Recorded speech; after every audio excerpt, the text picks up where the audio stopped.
This LS430 hasn't had its fluid touched in years, and that's where the problems start. So as you heard from the crack of those bolts, these have not been open in a long time. We're just doing a rear differential drain and fill on this LS430.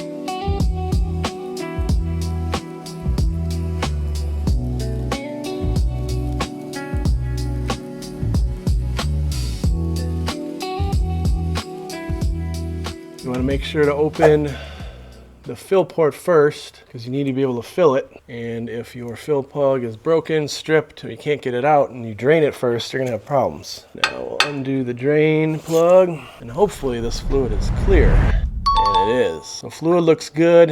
It had to have been changed at some point in time. We're not dealing with any gray, silver, milky, or dirty fluid in the rear differential today. If you take a look at the rear plug, this is a magnet here, so it's gonna attract any kind of like debris and gear, metal stuff. This one's pretty clear. I mean, you can see a little bit on my finger there, but for the most part, that's all normal. It's just, you know, a little bit of metallic debris that collects on the plug. We've got our new crush washer gaskets here. The drain and the fill are the same part number. So we're gonna put these on, put them back in the differential, and we're gonna torque these to anywhere between 28 and 36 foot-pounds. And then we're gonna fill in about 1.3 quarts of fluid. We are filling up the rear differential. We've got our GL5 80 weight 80W90 fluid right into the top port here.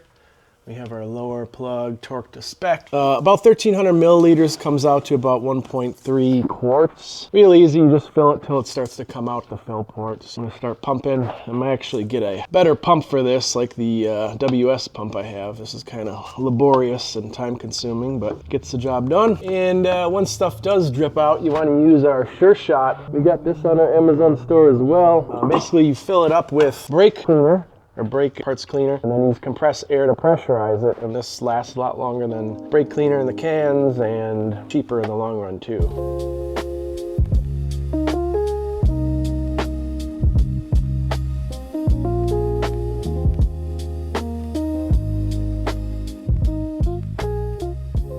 All right, so we got fluid coming out of the fill. That means we're right up to spec. Here's our crush washer on the fill plug. We're going to torque this the same to 32 to 35 foot-pounds. Do it by hand and then ratchet followed by torque wrench. Snug it up with this and then tighten it with that. So you'll feel the crush washer just kind of biting down a little bit. Tighten that by hand and then finish off with your torque wrench. Wait for that click.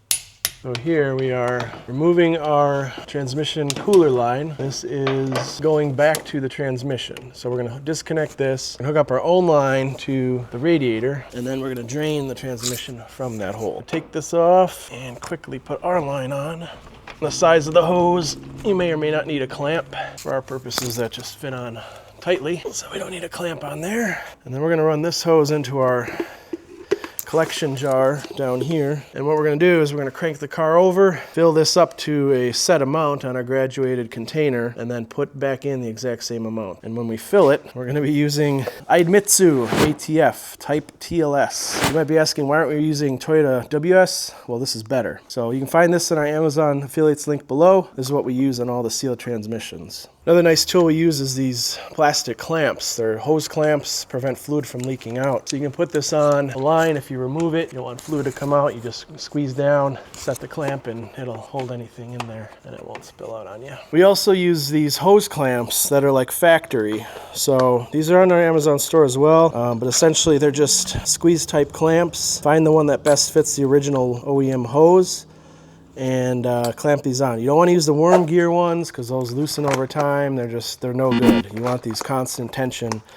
spring clamps to be just like OEM. All right, so now we're going to start the car for maybe about 5 seconds, let that cylinder fill up and shut it off, and then we're going to pour new fluid into the transmission. So the way we're doing it is we're letting the transmission fill or drain into this cylinder. By doing this, we are not draining the pan and then refilling the pan and mixing old and new fluid. Anything that's old is coming out, and then we're putting new directly into the transmission. The next cycle, same thing. The new fluid will stay either in the pan or in the early passages of the transmission, and the older stuff towards that's getting pushed out to the radiator is going to get pushed out into here. I think we're good with maybe 2 of these for now. That might be, one of these jugs. So we just poured in in about 30. Now we need to match how much came out. So we're gonna put exactly 55 in here, dump this into our pump and pump it into the transmission. And then we'll repeat the process until we see fit. Here is our pump, also found on Amazon. This is our OMT transmission fluid pump. Over here, you put in your new fluid.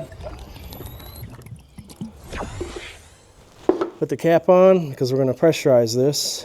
Now this kit comes with various attachments. So you have your ATF 102, which is basically a 90 or a little more than 90, 95 or 100 degree angle. This is going to go into the transmission and fill it through the sealed port. So they must call this a sealed transmission because there's a plastic box covering your fill port. There's two 10mm bolts, which you will need to remove in order to remove your box and fill the transmission. This top one's a little bit tight, so you'll have to work your finger magic to unscrew it. So we removed our bolts for the cap. Now we have to remove the plastic cap. So you can see here, it's really on there. There's foam. You can kind of see here, if it sticks to the transmission, I mean, it may or may not be original. It's hard to say if this is ever removed or not, but the way it kind of sticks on there and doesn't just fall off, it tells you it hasn't been either removed in a long time or ever removed. Here we have our 24mm socket. This is a stubby, short 3/8 socket, and you need something short to fit into the transmission area that we have to remove the fill plug. So this 3/8 ratchet is a little bit thick. You can get thinner for a better fit, but this one will do the job. You just have a very small amount of room to work with right here. And another thing you can do is look on the cutout here. You see there's a little bit of like wear marks or where a wrench hit. That tells you someone's probably been in here before, opened this up, maybe did some kind of a change. This actually has a rubber O-ring, not a conventional gasket. There we go. So here you can see our fill plug and our little rubber O-ring gasket. You can replace this if you want, but if it's pliable, you can leave it. You see here on the fill plug, it actually says WS. That's just to remind you this transmission uses the WS World Fluid ATF. So now we're going to insert our fill tool into the transmission and open this valve like so. And then we're going to pump our pump. And this is going to fill the transmission with all the fluid that we just put into it. And then we'll repeat the process 2, 3, 4 times, however many you want to do it. So we refilled the transmission with exactly the amount of fluid that came in is what we put back in.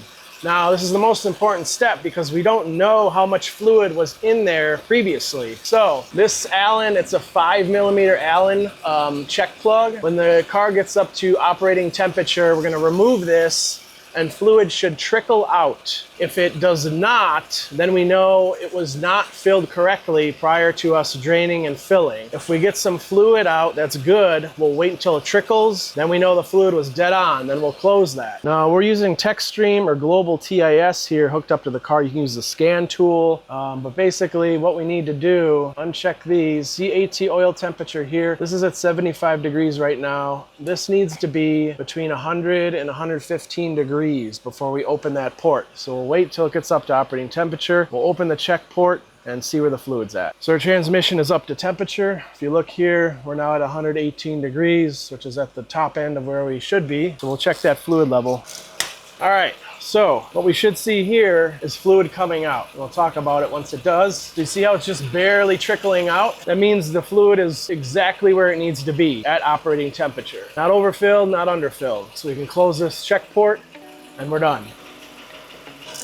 We've got transmission fluid changed, rear differential fluid changed, but we've got bigger problems on our hands. Next episode, we're gonna go into the motor mounts, the top end, the bottom end, the oil leaks. We've got all sorts of problems on this car. So I'm hoping we can get through and not have to pull the engine and take it apart. We'll see. Please like, subscribe, comment, click that little notification icon in the lower right corner. We'll see you next time.